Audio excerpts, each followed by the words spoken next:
Actually, hindi naman po gaano kasi basta ang sa akin, hindi ko binabago yung dami ng toppings ko na nilalagay.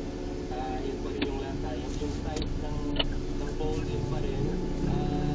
Maliit lang po. Kasi parang naman yung dami ng company na pupunta dito.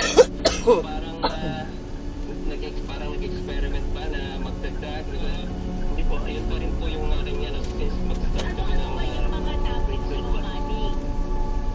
okay. Ang mga toppings po ay may egg, may Shanghai, may yung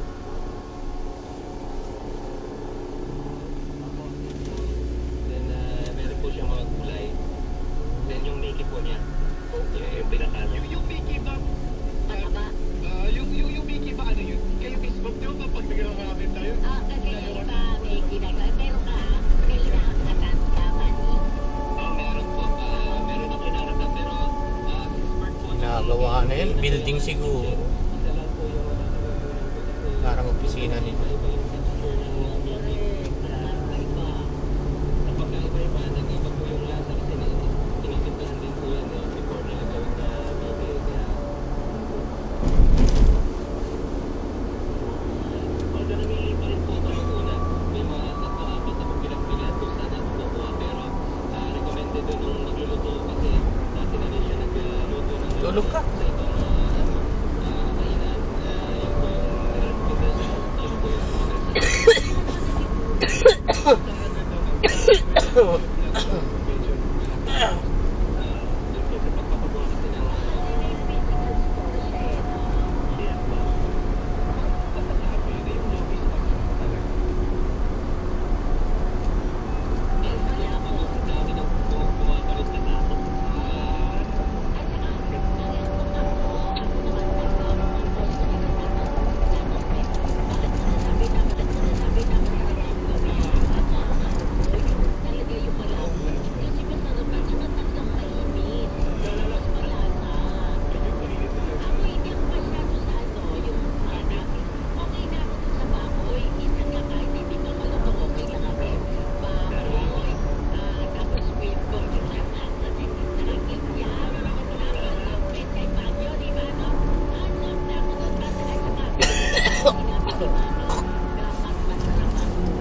Kala ko hiwalay yung kay tatay, hiwalay sa atin. Isa. Alin? Na? Nagpasa. Isa ba? Ay, ang ganda nito, mami. O, tinan mo yung nasa likod mo. Parang kasal, oh. Valentine, tinan mo ang dami. Ayan, oh. Tamo, tamo. Puta, ang dami. Valentine's. Ano siguro sa jowa niya. Hindi. Bakit? Hindi na namakali pa rin. Dahil sa jowa niya. Yun, oh. Nahuli siya.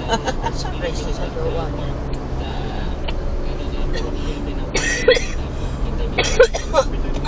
Kakain muna tayo. Oh!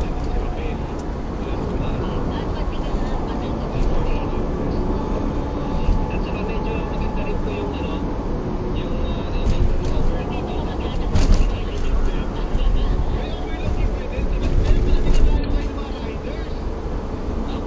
It's on camera.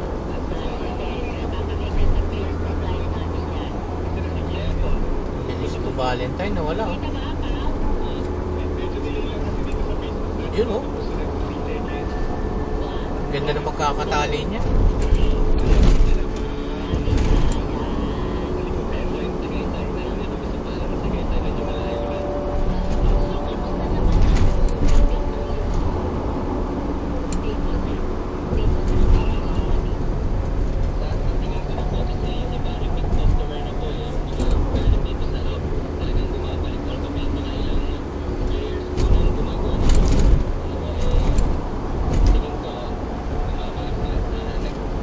Tingin ko,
mong kumain, Mick? Kaya mong kumain?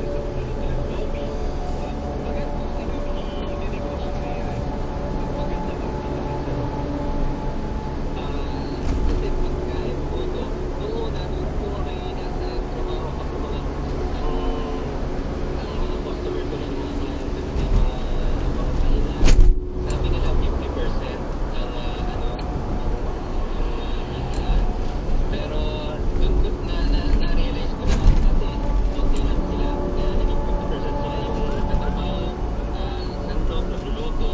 Pero pag meron ka ng tao, tapos marami ka ng overhead, 20 to 30% po yung yung nakikita ko na markup na income dito sa pag titinda ng lobo. Kaya ng ganito. Magkano ba yung isang bonus nyo?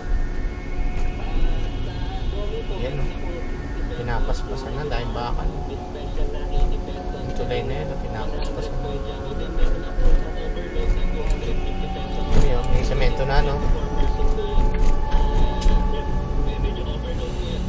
Mahirap yan, no? Sama-sama po sharing po. Lalim eh, no? Kung ikaw yung hinga namin ng mensahe pa sa mga puso natin, na katulad mo, hindi kami nagnegosyo na, ito magtakanan mo, medyo napatulan din yung trabaho mo sa financial institution, ano yung tipapayo mo sa mga puso natin na gusto rin sumubok sa negosyo, Kuya Manny?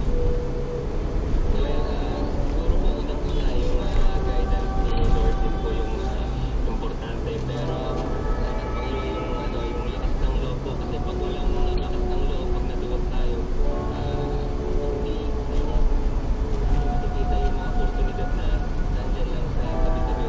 Siyempre siguro sa paghawak ng tao, kung hindi mo sila minsan ipapahiya sa harap ng tao, kausapin mo sila isa-isa.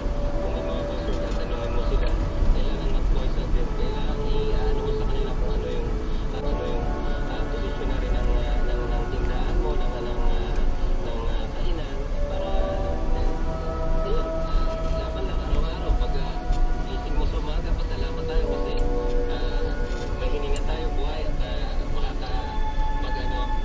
sabi nga nung isang boss ko nung doon sa financial school,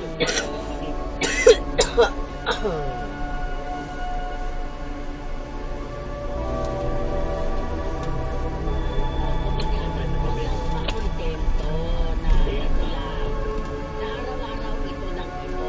Hindi. Dapat na araw-araw kahit paano merong unti-unti may improvement. Di ba? Yes.